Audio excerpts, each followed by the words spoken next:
Assalamualaikum warahmatullahi wabarakatuh. A'udzu billahi minasyaitonir rajim. Bismillahirrahmanirrahim.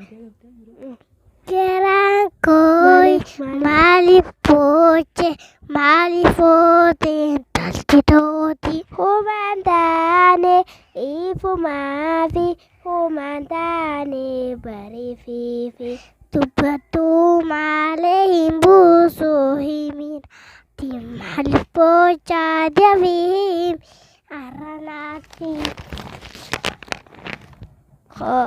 Kholseni akastana sitinima babiye khodadabade rorifama wanisin fete bitafi khanijate anggafanan ara umman nadawate akasiti sirabojen talkidante neus basa arar kona mudat aragutu berida sumanyane umatante watakale singkanine nafimime beretuto osonsomne laki babi nyatamiti wanidame anak chipsi chocolate sinarkan sancu sivi buskuti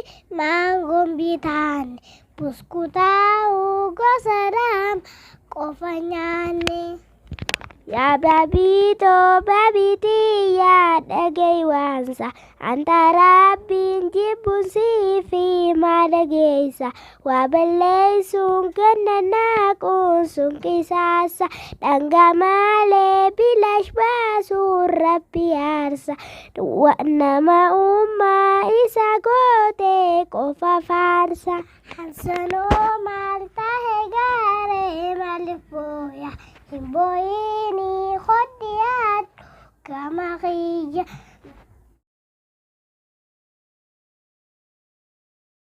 Hansano malta hegare malifoya himboini khodiat kamakija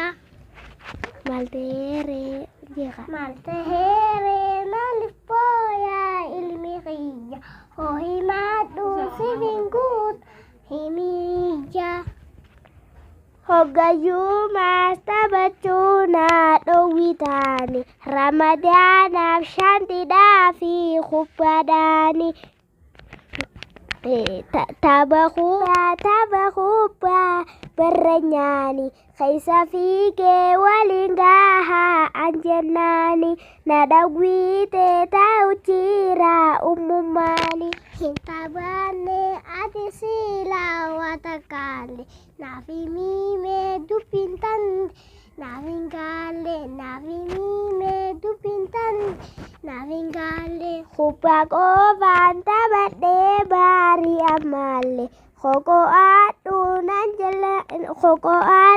nanjenani figagale Namniyero isafitu tabu mafi Kang orane kisasam Watiko matabatam Yonggaline Koranatis parungsatis Legaf kudyate nama jaban tosuni Amadupi nufkalte